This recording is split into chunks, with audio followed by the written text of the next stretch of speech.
is a sub shop. It's a walk-in freezer, and it's got a service call that it's running 10 degrees above zero instead of 10 below. And the power off right now, but that's the evaporator up there. And the coil, you can see the barely see it. It's all frosted up. We'll go up on top now.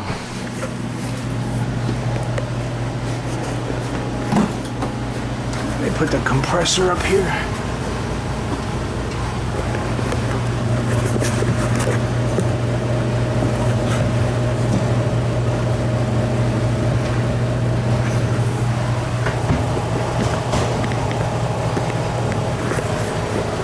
So this is the condensing unit. Compressor's over there, and this is the evaporator coil we just looked at, and it's iced up.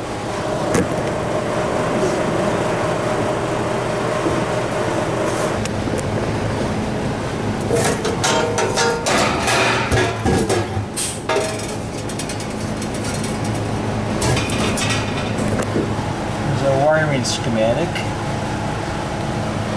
and there's the controls. That's your temperature control, your time clock, and let's see. And there's an iced up evaporator.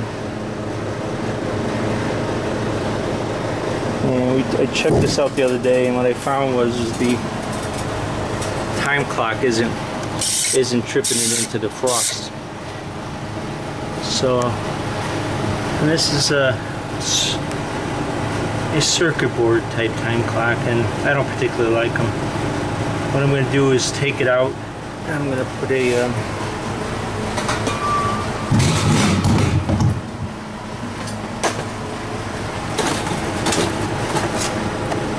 a mechanical time clock in there, a good Paragon style time clock. Okay, let's get this party started. Okay, let's see. Now,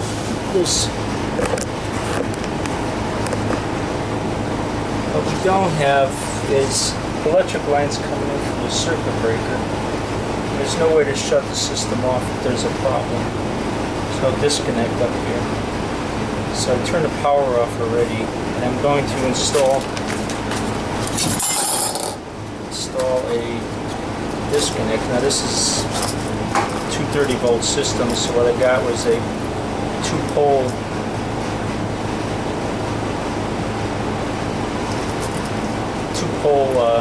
circuit breaker. It has two circuits, and I mean, it's not a circuit breaker, it's just on-off switch, but it's good for 30 amps. And let me see here. This compressor.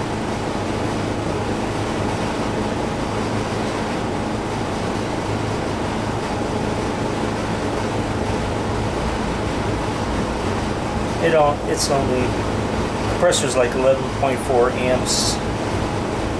Total load is like 16 amps. So a 30 amp switch should last, it won't burn out. It's not a circuit breaker, it's just an on-off switch is what that is.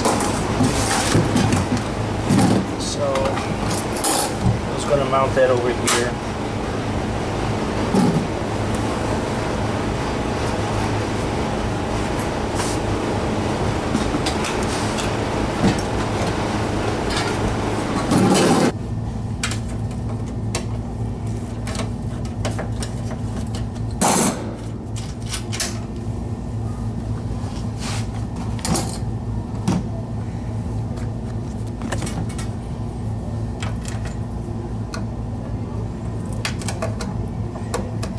Ran the T1 and T2 to the bottom of this contacted coil.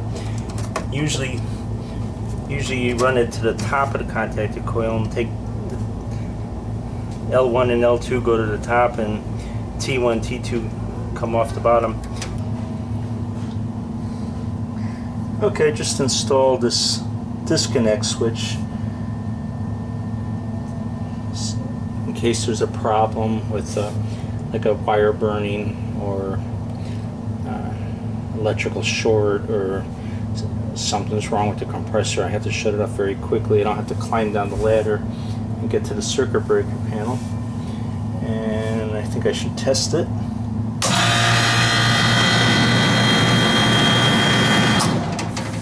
And that works good.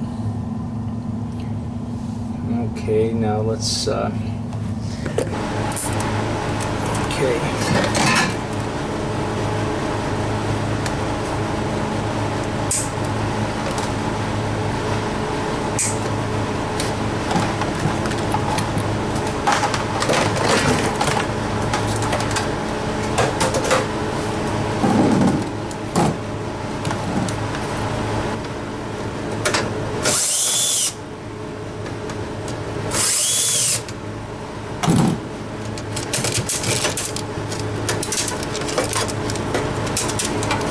Here we have a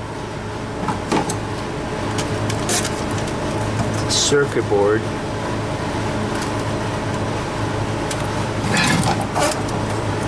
And we got relays here. And I'm going to replace this. It's the second one that was on here. I'm going to replace this with this is a good refrigeration time clock. Good standard one. It's mechanical, and if you can see in here all the gears, but look at the contacts on that. There's really solid contacts, and it's very simple. And this is a solenoid. This when it goes on defrost, and it's on defrost long enough, there's a little thermocouple in there. When the coil warms up, it means that all the ice is defrosted. It will send a signal back to X, and it'll trip the solenoid, and it'll take it off defrost and go back into its refrigeration cycle. So if you have it set for 110 minutes defrost, and it goes on defrost, and after 10 minutes all the ice is defrosted, it warms up and it comes off defrost. It's a good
sure it looks straight.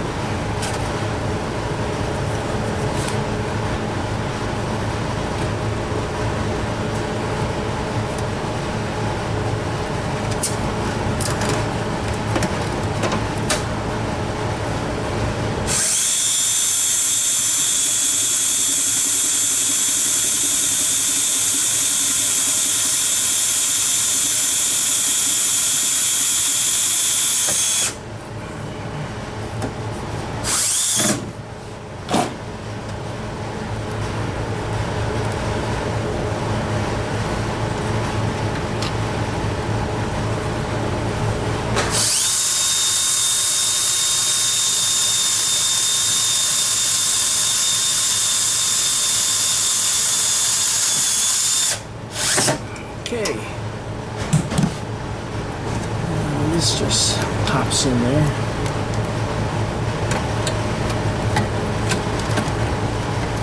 I get the tabs in. There we go.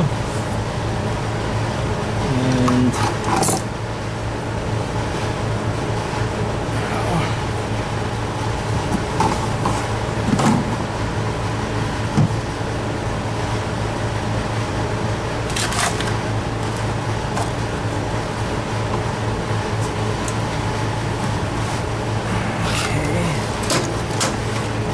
this off yesterday. It wasn't going in the frost.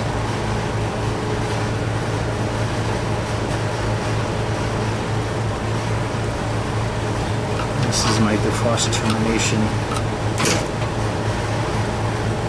switch.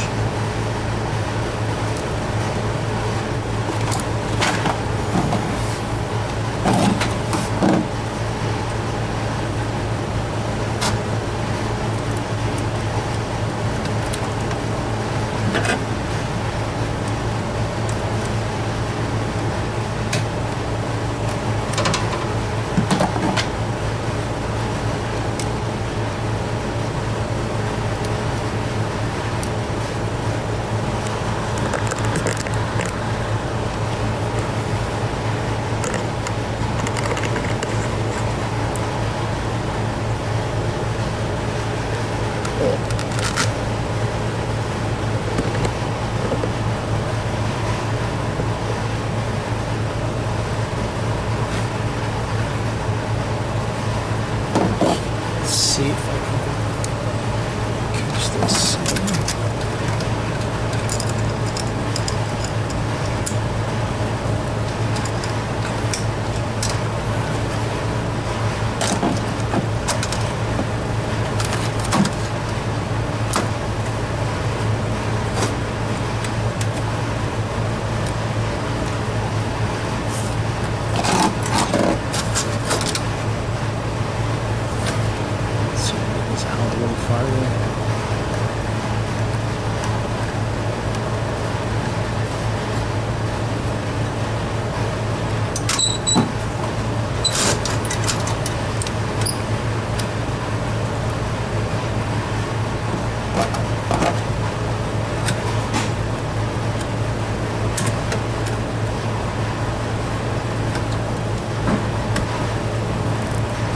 Okay, that's one of the reasons I like to pinch this on too, is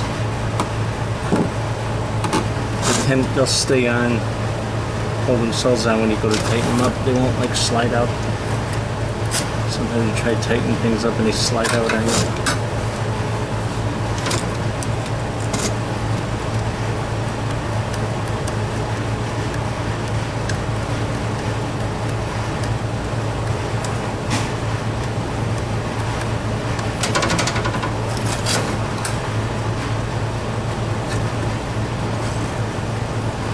Okay, that's L2, or sorry, T2 actually. Comes from, I'm sorry, no, that's L1, L2.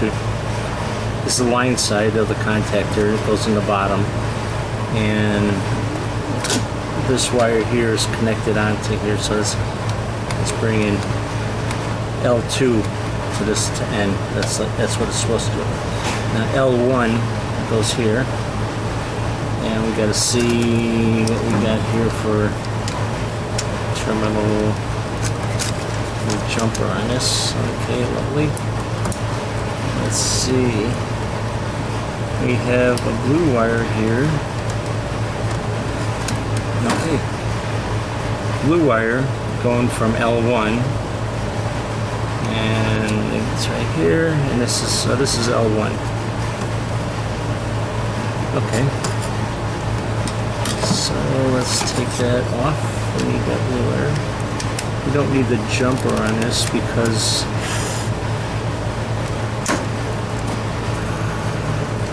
Paragon has a brass bar there.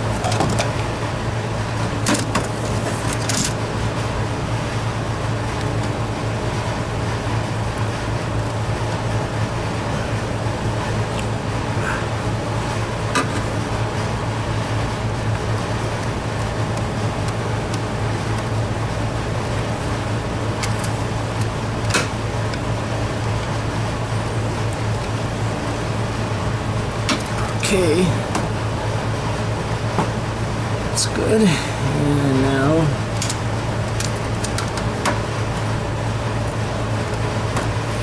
we got 3 and 4. 4 is usually your refrigeration cycle, and 3 is usually the defrost cycle. So let me look at this schematic, make sure. The yellow wires should go to, now here's your defrost heaters. Okay, the yellow wire goes to the heater limit switch, and the heater limit switch goes to the heaters. Okay. And this black wire goes to the fan, evaporator fan for the refrigeration cycle. That's on 4 like it's supposed to be. And my blue wire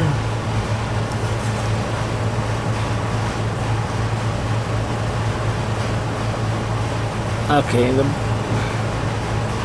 blue wire goes to the temperature control, and the orange wire goes to the pressure switches. Okay, that's a control circuit. That's perfect.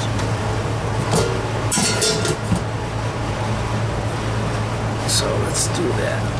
Let's take the number 3 and put it on 3. This is a straight change out. I didn't have to do any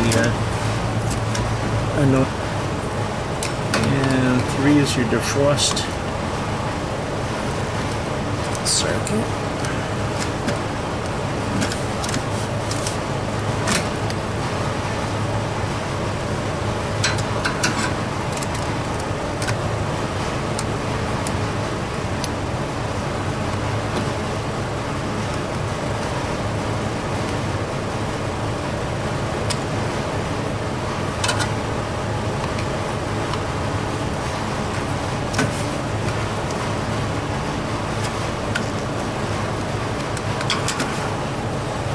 And the last one is my refrigeration circuit. That's the fan and control circuit to the pressure controls, temperature controls, and contactor coil. We'll go to it. I just have to take them off.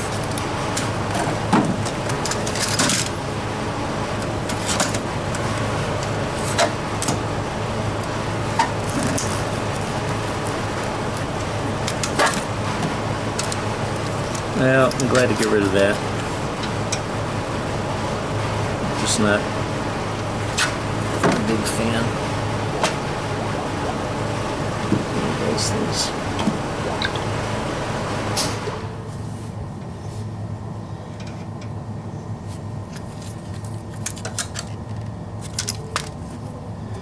Okay, wow.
Okay, now just one thing left.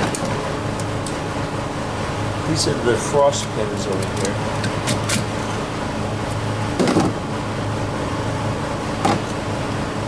And I want to put 4 defrosts on it.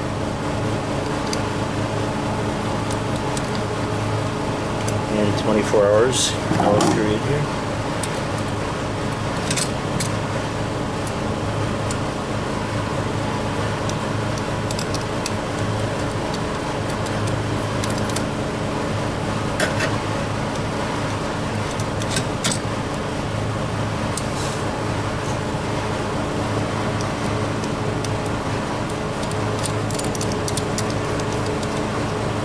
We have an old time clock.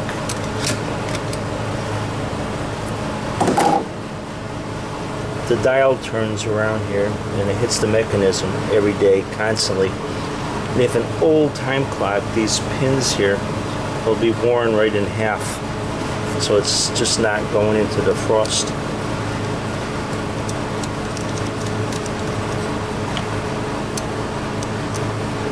But I set it up every 6 hours for a defrost. You can set the time on it, but the time will change. There's power failures or whatever. Okay, now the beauty of this defrost termination function is, like I said, I can set the amount of the length of the frost for 110 minutes, and if you only need 10 minutes, it'll come off after 10 minutes. So what I'm going to do is I'm just going to set it for like 70 minutes. And if you need 70 minutes, you got 70 minutes. If you don't need it, you'll get less. Okay, let's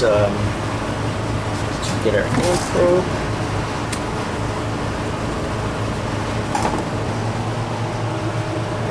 And you can see all the snow on the coil here. And these are the heating elements in here, so we're going to put it on the frost now.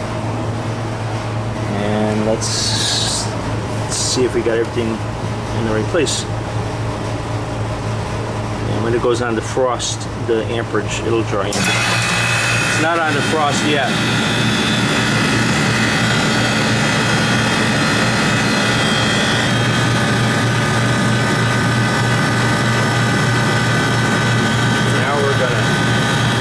Frost. We'll see if we start drawing amperage. This is our defrost leg.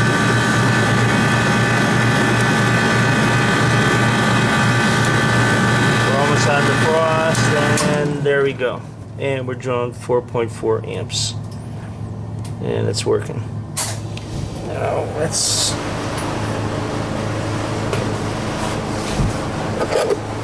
see our heaters here.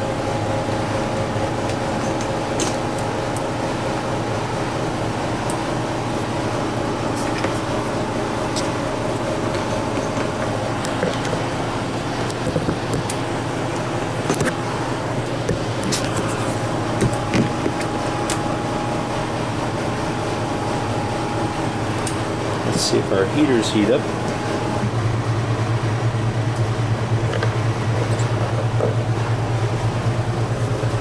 This heater wire is drawing 2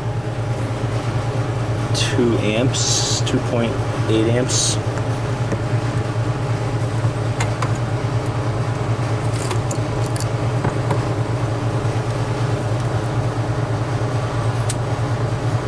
That one's drawing 1.4. 1.4, that might be the other side, that might be the drain pan heater.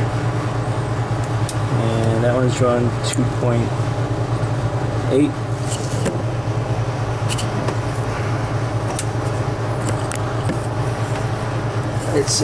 They're working.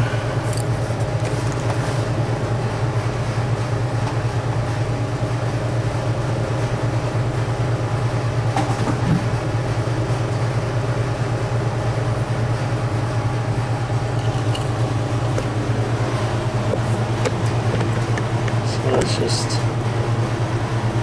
watch our coil here. It should be getting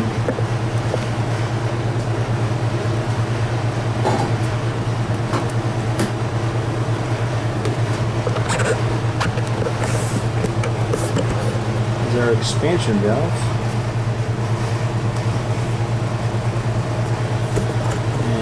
the thermostat, the expansion valve bulb. And it's mounted on pretty tight, and they wrapped it. That's a nice feature. But I can feel the heat coming off these now. Yeah, they're working. It'll take a little while. It'll melt all the ice on the coil. So I'm gonna let it go through a nice long defrost. And we'll check it in a couple of minutes. Okay, you can see it's progressing here. Water's dripping off. And we're ice. This has to be free of ice. What's important is there's the freezer down there, the frozen products. The air with the BTUs of heat in it has to pass through this coil. The BTUs of heat have to transfer into aluminum fins, into the copper tubing, into the refrigerant gas, and be taken back to the compressor. And you keep taking heat out of this air flow. This air circulates. The fan is down here on the other side. You can see that. See, the fan blows the air directly down. The air gets sucked in here, goes through the coil and down, and the heat has to be removed out of that air. And as the heat is removed out of the air gets colder and colder and colder. When the coil ices up, because the time clock isn't working, then air doesn't move through the coil, and then your walk-in cooler just gets warm. Your walk-in freezer just gets warm. But it's defrosting now, and it'll go through a defrost, and it'll be all melted. So I think we're gonna pack it up and just say later, guys.